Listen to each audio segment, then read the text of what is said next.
Turn up the volume and free your mind, because this is the Humans 2.0 podcast, hosted by Mark Metry. What you feed your mind every day will shape your future. Listening to this podcast will strengthen your mind, thoughts, and beliefs. Leave behind the everyday mundane trivialities of your average human version 1.0 and meta learn your way into becoming a human version 2.0 with a new upgraded guest in each episode. Enjoy.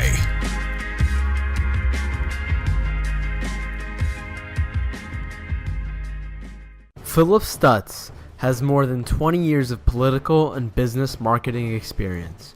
He has contributed to more than 1,000 election victories of senators, governors, representatives, and 2 U.S. presidents. In 2015, Phillip founded his political and corporate digital marketing firm, helping politicians, small businesses, and multiple Fortune 200 companies. His agency has already won more than 20 prestigious honors, including the Award for Digital Video Excellence in a Presidential Campaign. Phillip and I talk about his new book, Fire Them Now: The 7 Lies Digital Marketers Sell, and the truth about political strategies that help business win. This is a phenomenal Humans 2.0 podcast episode, definitely out of the ordinary. I highly recommend you listen. If you enjoyed it, please leave a review on iTunes or wherever you're listening to this, because it helps the show grow even more. Enjoy. So Phillip, how do you spend your time here on planet Earth?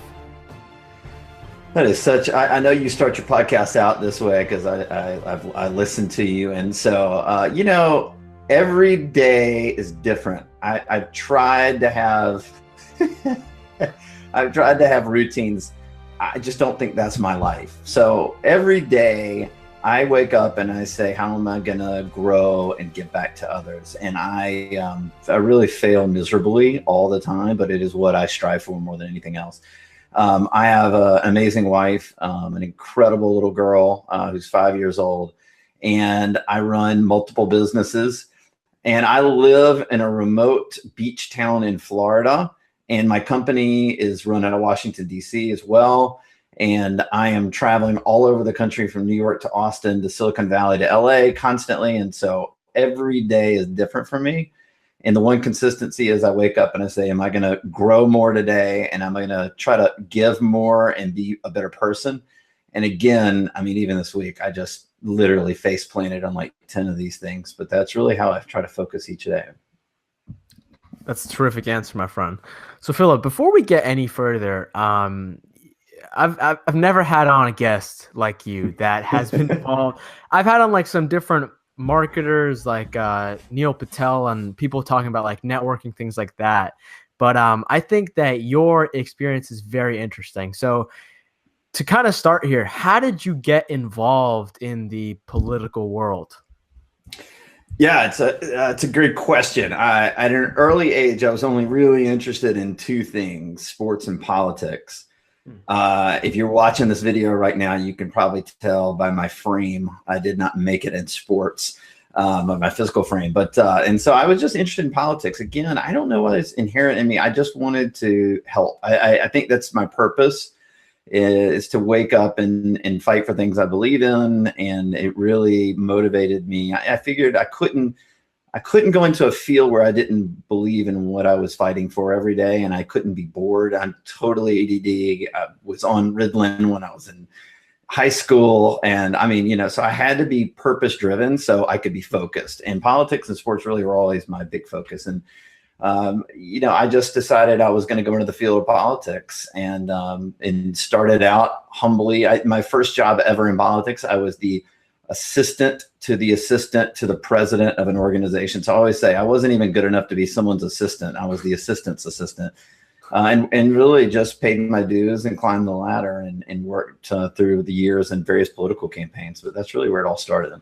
So Phillip, your book, yeah, Fire Them Now: The 7 Lies Digital Marketers Sell, and the truth about political strategies that help businesses win. I really love this concept because I think we're going through this really strange time right now. And I own a business, and last year we hired a marketing firm, and let's just say, a few $1,000s later, we got some pretty shallow and silhouette results that kind of lasted for like 2 weeks, but then after that, we didn't see anything else.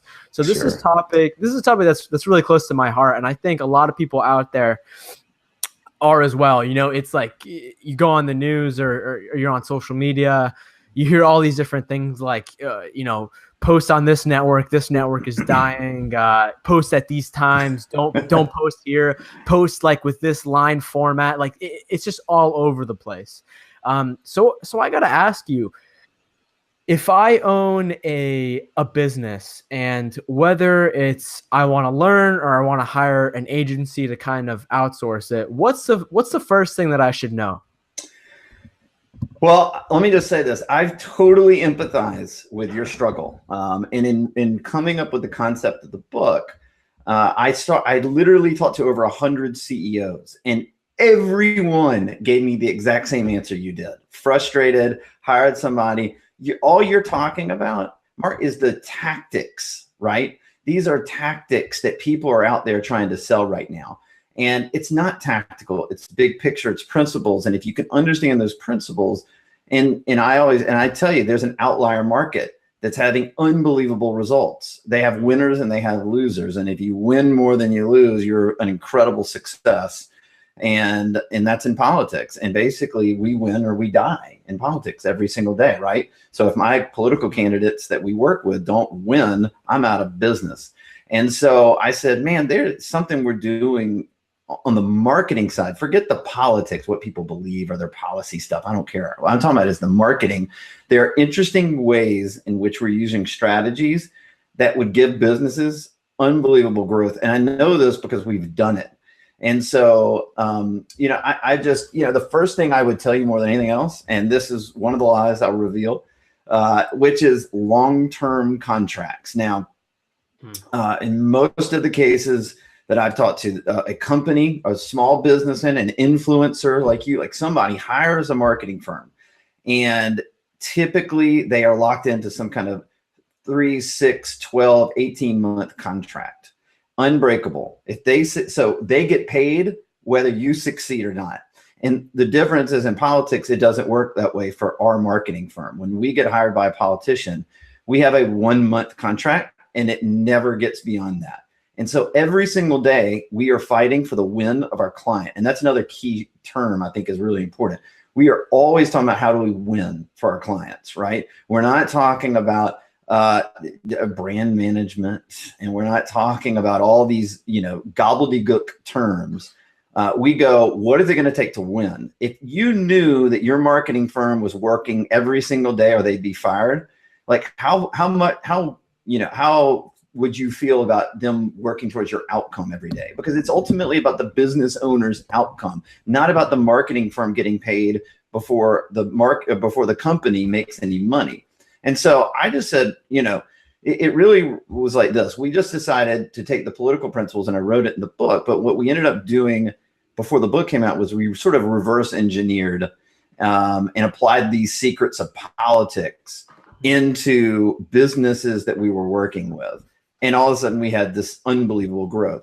And then I started doing research on it, and I realized there's certain formulas, not formulas in the way you think, like click funnels or things like that. But there's certain strategic formulas that we work with. And I'll give you an example. And I hugely believe this. I think everybody is trying to grow their business a certain way. And I think everybody is trying to follow the same path. And what I'm trying to get is businesses to go to a different path, to look at outlier strategies, because ultimately in politics, everything we do is built on emotion. And emotion draws in authenticity. And emotion draws in human connection. And we believe in digital strategies and social media platforms and videos and all that stuff. But it has to be also complemented with emotion, both on the human level and in the advertising level. And that's what we really combined to make it work. Yeah, that's really interesting. And that's why I said the first statement. Like it's interesting to see somebody with your background, because I don't know anybody that's that comes from that political realm of like trying to push your message, trying to get other people to think this certain way, so then they can elect, this person for a fairly extremely important and significant position, in the government, in society. Yeah. Yeah, and yeah, were you gonna say something? Well, I was going to say, like, what's really cool is there was a study that recently came out, and it's like I knew this intuitively, but it's nice to have the statistic behind it. But it was if you go in and apply human contact, relationship-driven marketing let's just talk politics. The study was about politics. So if we took a voter and we went to their front door of their house and we knocked on the door, and a volunteer, not necessarily the candidate, but a volunteer for the political campaign, knocked on the door and talked to that voter about that candidate, it increased the likelihood that that voter would vote for that particular candidate by 8.5%.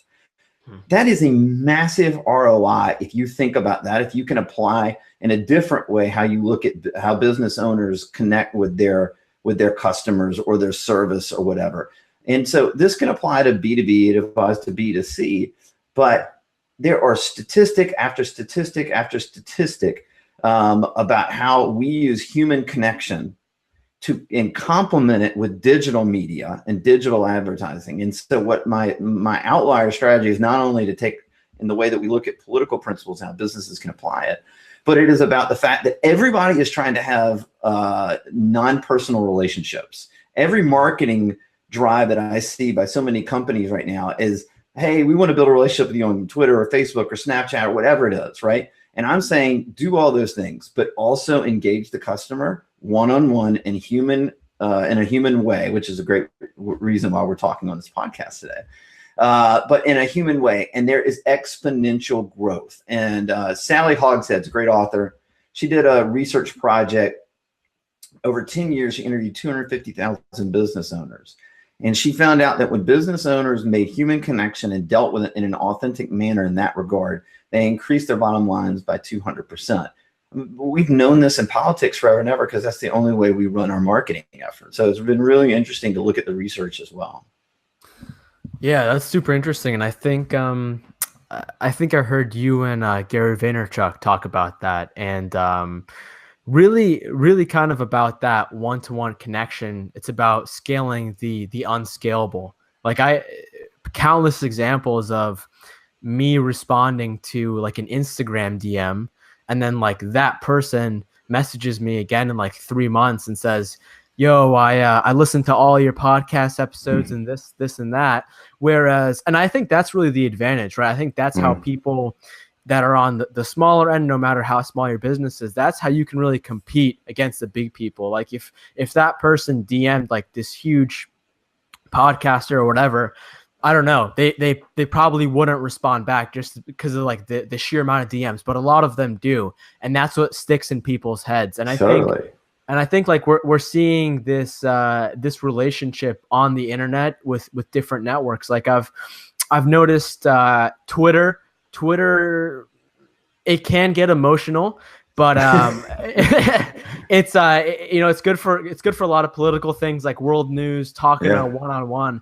But then I've also seen a lot of people on LinkedIn kind of talk more about the emotional side, kind of talk more on the vulnerability side. And I've been doing it and I've seen crazy results. And it all stems back to what you guys have always known in a different industry, politics.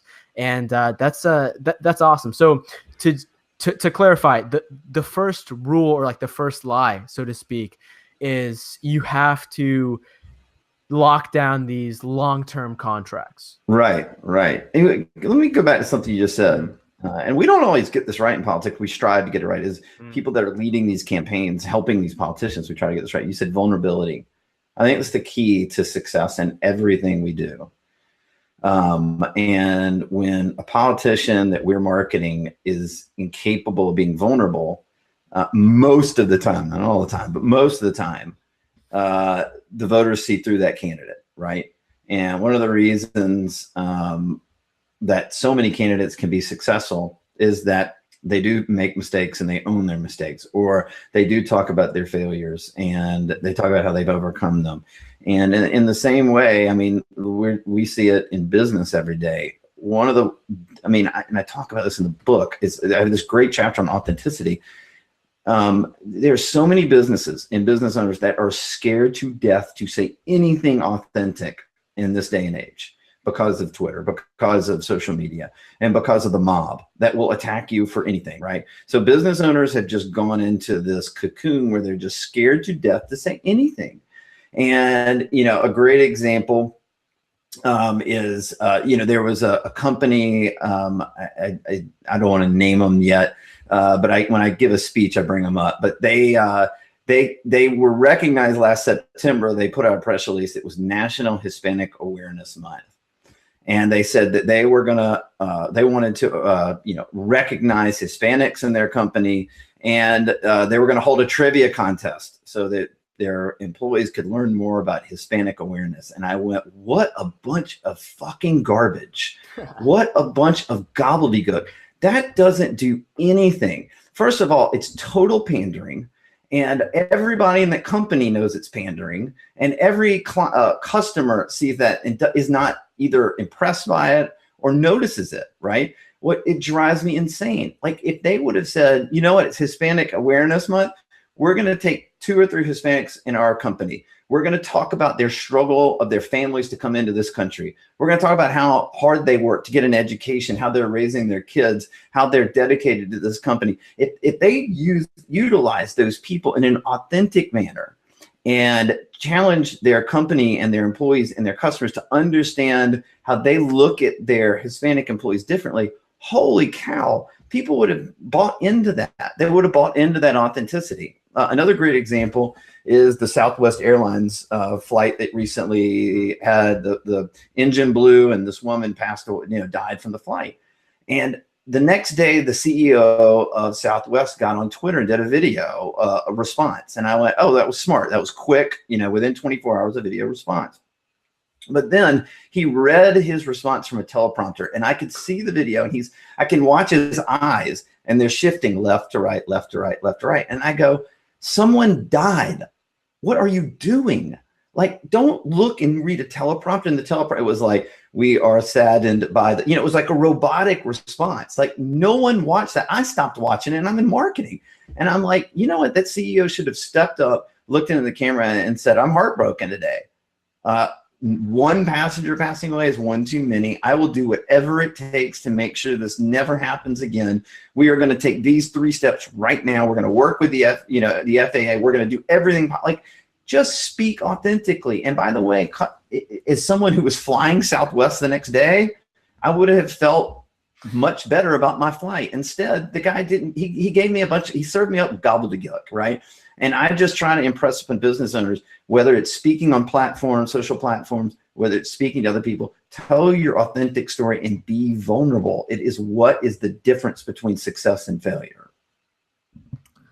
Very well said. And I saw that too, the Southwest, and that was crazy. It made me think, like, when is this company gonna, like, I think all of this kind of goes under this underlying pattern of the transformation that we're kind of seeing due to technology and how it's affected trust, reputation, how we connect with each other. And I think humanity is kind of going through this phase where, like, we built up all of these systems, governments, corporations, all of these things before kind of pre-internet or before everybody had this communication device in their pocket. And I think it's made us do some strange things that we normally wouldn't do if we were right in front of each other, kind of like online trolls, right? Like, I feel like most of them probably wouldn't say that, or maybe they will, if they were standing right in front of somebody. But the screen more or less kind of distorts that. And I think communication is going through an underhaul right now, and specifically in the marketing field and how we represent ourselves. And yeah, for sure. And really, we're in the most disruptive moment in the history of our economy ever. There has never been a more disruptive moment. Every single business out there will be out of business or totally transformed in the next 15 years. Totally, right? We're right now, we are now in the customer generated, economy where the customer is in charge, right? Whether, we talk about the Uber economy or the Yelp economy, but that's what it is. The customer is in charge. And what you're seeing, that angst you're seeing out there, is that you're right. There were so many things that consolidated, big businesses consolidated, big politicians, everybody consolidated. Look, say what you will, you for Donald Trump, hate Donald Trump, but he was an effect of this movement of giving, of really, protesting everything, right? And we're seeing this not just in the United States, all over the world, but when we're in the most disruptive moment of our economy, you have to think of things differently. You have to look at the patterns and go, am I following the pattern of everybody else and not adapting and not changing? Or am I going to put myself in a very uncomfortable and uncertain position and try new things and get ahead of the curve? Because you're going to be disrupted if you're a business owner. It's absolutely going to happen. And this is the moment to start changing right now. And that's what really I'm trying to impress upon business owners more than anything else. Yeah, that was very well said. To me, that's always a constant reminder of my head. And like, am I just like following what everyone else is doing on social media and like doing this to their LinkedIn post or doing that? Or am I trying to constantly just trying to do new stuff, just straight up trial and error? And, some of the things that I do just completely fail, don't catch on. But some of the other things that I do are pretty good. Like, I don't know if you've heard of this website called Quora, but it's basically like a more intellectual version of Yahoo Answers, pretty much. And everyone on there is like writing answers. Like it's pretty good for like brand building and like SEO and getting your website out there. And I was ranked as like a top writer on their site for this year, and they invited me to do video answers. And I've never seen that on their website. So basically, I just spent like 5 minutes here, 5 minutes there, just like recording myself answering people. And I've been doing it for like a week now. And a lot of the videos are close to like 100,000 views. And I've never seen anybody do that.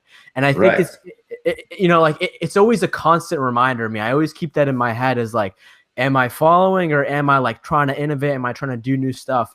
And when I try to do new stuff, sometimes it doesn't feel right. But then again, when you do anything new for the first time, it always seems kind of gimmicky. And I think that it's like a dance that you kind of have to go through. What do you think about that? No, totally agree. Don't you feel that one of the frustrations a lot of business owners, millennials have out there, and look, I run a company, it's all millennials that work with me, and I had to adjust my mindset to work for them and how they see things rather than me dictating. But one thing is people want instant results, and they want to cash in. They want to have big success from the get-go. And it doesn't work that way. It's trial and error, trial and error, trial and error. I literally, for the last 3 weeks, have been working on a problem that I thought I was going to have a monster result for in our business. And we didn't. And we ended up having to go back and reevaluate everything we did and take the feedback that we received. And then we reworked everything again. And I, have Tim Ferriss has a book called The Tribe of Mentors. Well, I have a tribe of mentors. I have an incredible group of people that I can call on anytime and say, this tweak we did to that, what do you think of this? What do you think of that? And then we go back and we try it again. Some of those things really worked. Like we have had massive success in the last week by just adjusting things. And some of them still don't work. And we're having to go back and look at these things again. I think what you're saying, what I feel more than anything else is, look, you've got to try things. You've got to try a lot of things, and they're going to fail. One of the lies in the book is that a lot of marketing companies will tell you they want to test a bunch of concepts for a business owner, right? Hey, hire us. We'll do a bunch of testing. We'll figure out what works. Well, they'll ask for a huge sum of money to go do testing.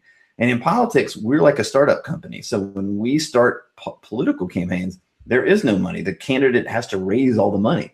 So when we go out and we do digital media testing, platform testing, we don't have much money. So we do this small dollar testing all over the place. And over a few months, we figure out what works and what doesn't.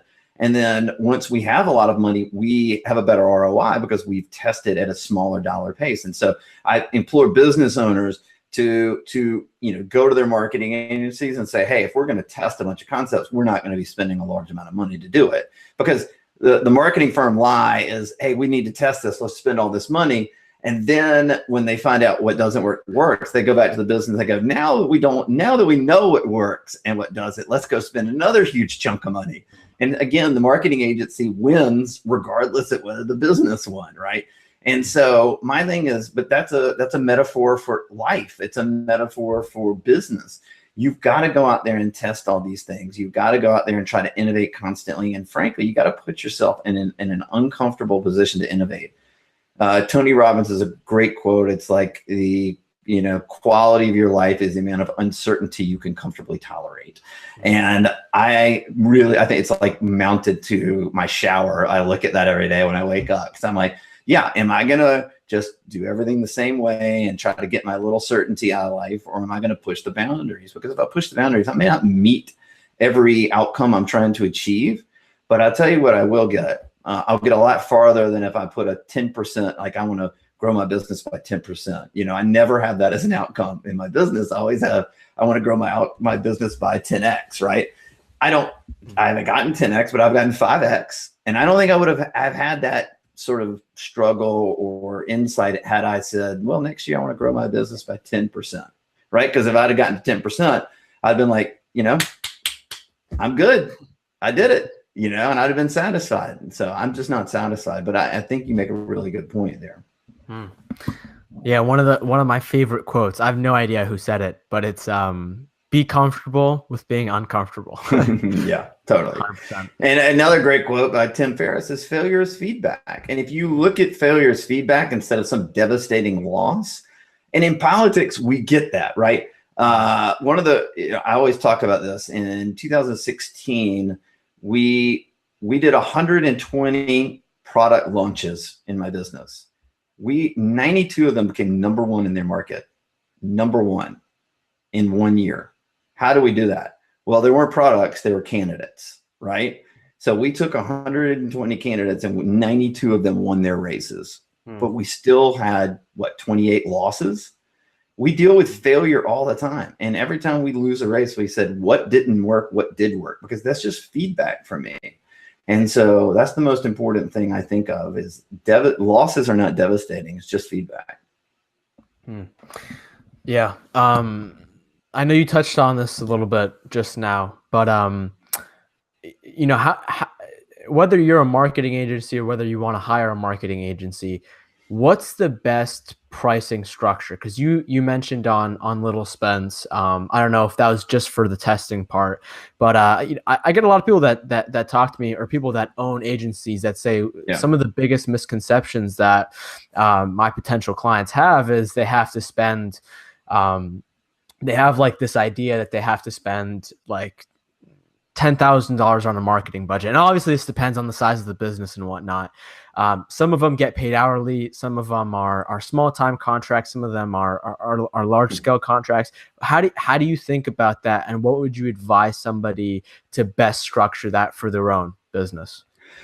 Well, first of all, the first structure you think of is, are we winning or are we helping the business succeed first, right?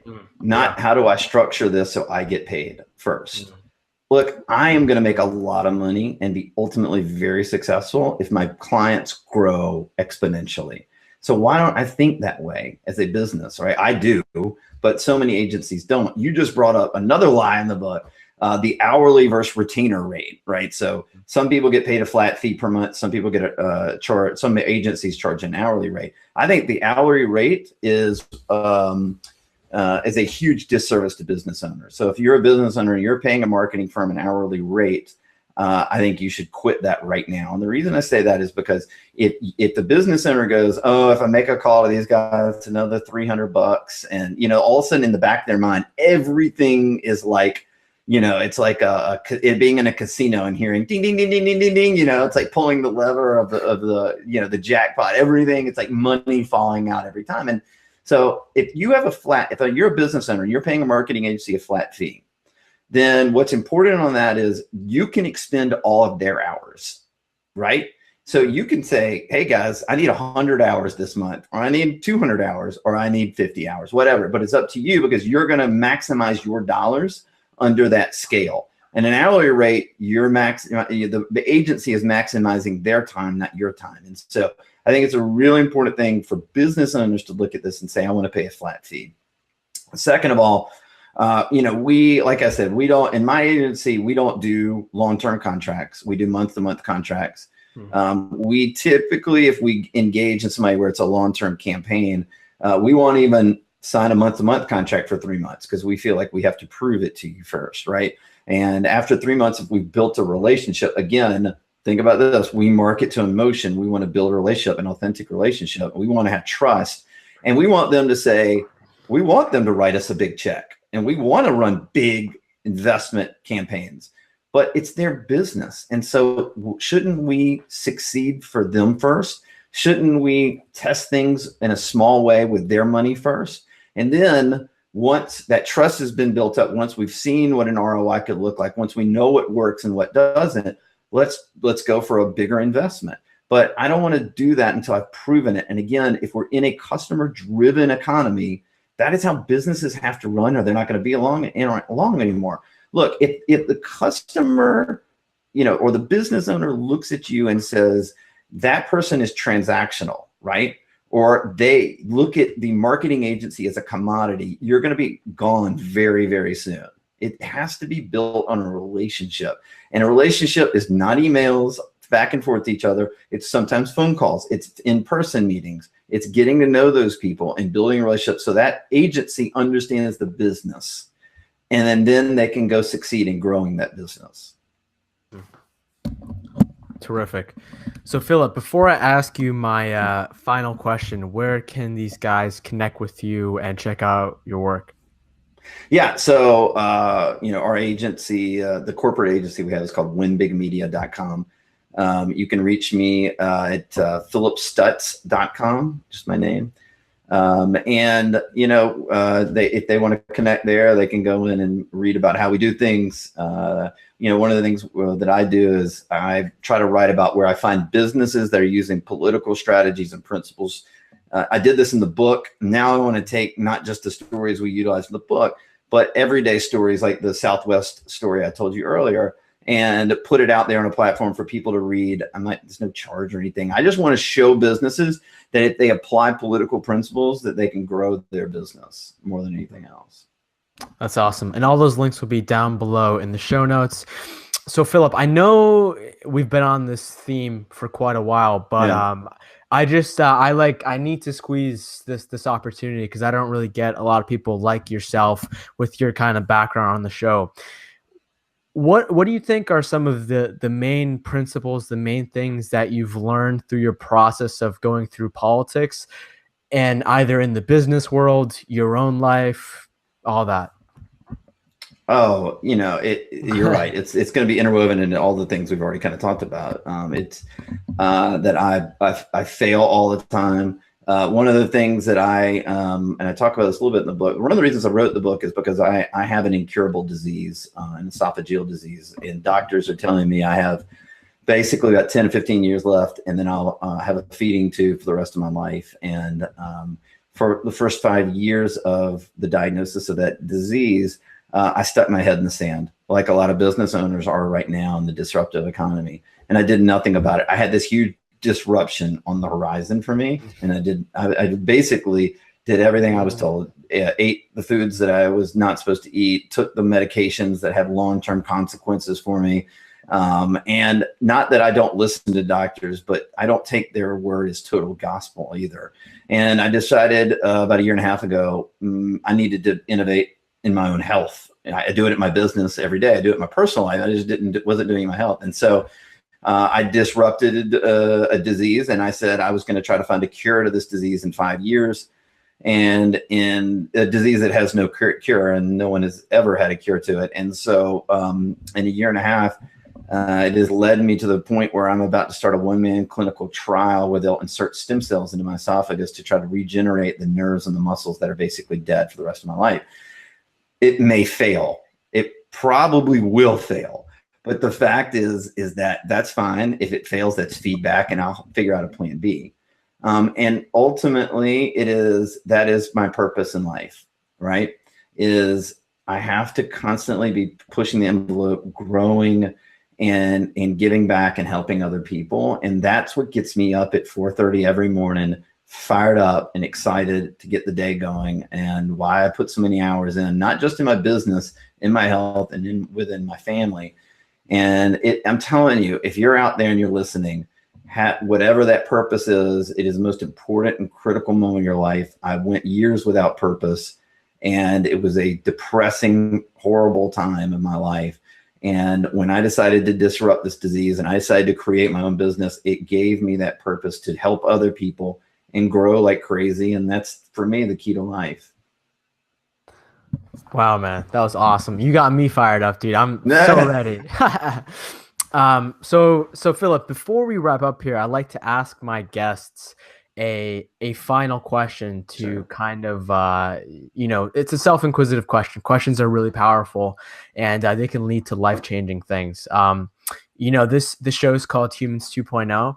And Phillip, you are without a doubt a human 2.0. I saw you with the video on Gary Vaynerchuk, and you had this sort of demeanor that I think is very genuine. And coming from the person of your background, I think you're able to take the good perspective out of maybe some not so great things and kind of translate that and to help people. And Phillip, you're very generous. Your agency is offering all of the listeners that have a business or are a business owner a marketing audit, right? Because this stuff is super confusing, and it can be a little bit difficult to get started. So, and you're generous enough to offer that, and that will be down below in the link. But I would love it if you could ask a question. Oh man, I'm curious what you think. One, the most important attribute a person should have, whether it's in business or in life. What is it that is the most important attribute that a human should have, right? And then, and I have a follow-up question to that, but go ahead. And I hope that do you answer this? I can't remember on this. No, I don't answer them. It's just for I mean, ultimately, I think it's vulnerability, right? I think when you say, here is where I've stumbled, here's where I'm trying to figure things out. It makes you human. But I think everybody's different. Some people want significance, some people want certainty. I think it's a lot of different things for a lot of different people. But I think if a person can ask, what is the one quality I need to have a purpose-driven life? That's the question that they should ask themselves. That's fantastic. And I'll probably answer that and say something along the lines of like vulnerability, empathy, totally. Perspective, the ability to kind of shift that and to outbeat any situation, really. Yeah. So I have one question for you. Okay. Honored to be on this podcast, and thanks for reaching out. Listen, I'm always trying to get feedback as well, right? So what is it that you, either in this interview or the research, have heard that says, man, I want to think more about that particular item? I'm kind of curious how people see this. Is the concept that I'm talking about abstract, or is it something that's tangible that they say, you know what, I want to take one idea and apply it? I'm just kind of curious how people would take action and what it is that stood out to you.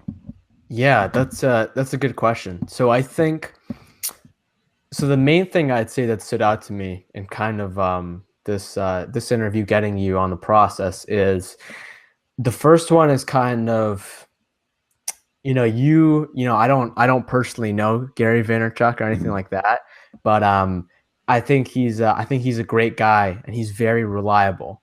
So really anything that he says, it enters my perception. I don't immediately ignore it.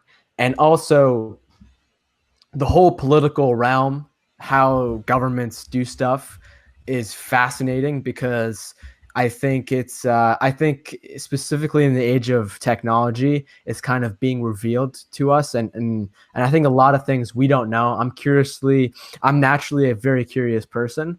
And, something out there in the shadow that I might not know about triggers me to learn more. And then I'm also in the marketing realm. So it was like a combination of all of those things that made me go on your LinkedIn and add you and ask you if you wanted to be on the show. Yeah. Cool. Anything that you say bullshit on?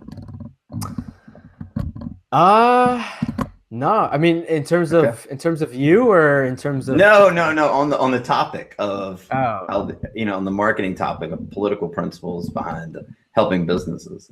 Yeah. No, I don't think it's bullshit, but I don't know how I feel about the whole political system in general. I definitely, sure. Yeah. I appreciate that. Actually. So it's kind of like taking from the dark and like adding it to something marketing business where people can make money, make an impact. So I like that. You're going down to like Dante's Inferno from the underworld, and you're like bringing up this gem that you're now able to put in the book and share with everyone else. Cool. Thanks. Right. Awesome. Phillip, this was a complete honor to have you on the show, and thank you everyone for listening. This has been your host, Mark Metry. Thank you for listening to the Humans 2.0 podcast. There are hundreds of thousands of podcasts out there, and you chose to listen to this. Please subscribe, share, and tell a friend about Humans 2.0 so they can improve as well. If you loved listening to that, I would love your feedback, whether you're watching this on iTunes, Google Play, YouTube, and anything else. Keep learning on the Humans 2.0 podcast.